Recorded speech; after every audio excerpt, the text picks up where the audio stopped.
Hello, my name's Elizabeth Scarlett, and I'm a registered psychotherapist in Ontario.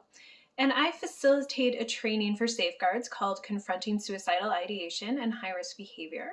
And I just wanted to take a couple minutes today to share a few tips of how to respond to somebody who has suicidal ideation. And I just want to point out that these tips are more about your internal response as opposed to the external response to them.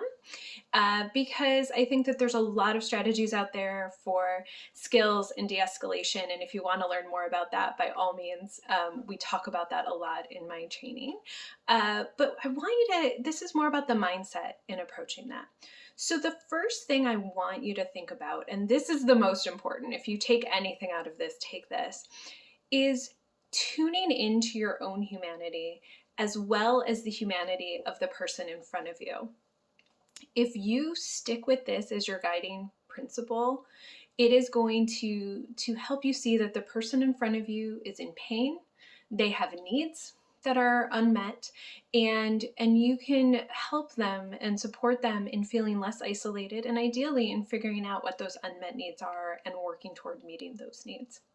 So suicidal ideation for a lot of people is not something that just spikes up once. A lot of people carry it for years or even decades. So within that brings me to the second tip of being mindful of not overreacting or underreacting.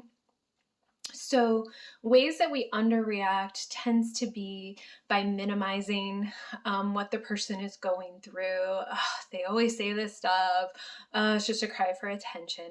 And in responding that way, it's really invalidating for people, and they're really communicating their expression of pain. And so trying to be present with that, even if we don't necessarily think that they might act on it right now, being present with the message that they're trying to communicate to us is so important.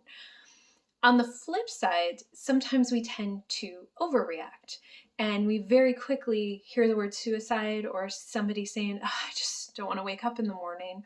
And if we too quickly treat that as an emergency and call 911, when someone was really just trying to express their feelings, we often can break trust with the person in front of us. And so really trying to better understand what this person is trying to communicate for us during these words. And if it turns out that they are at imminent risk, sometimes a 911 call or a trip to the hospital is the right choice, but not just assuming that right off the bat.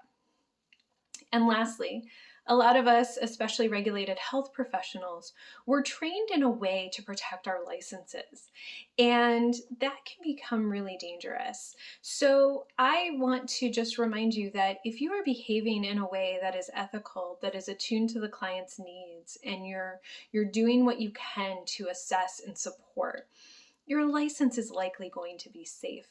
If you lead from the place of fear that you're going to get reprimanded or sued, you're disconnected from what's happening in the moment.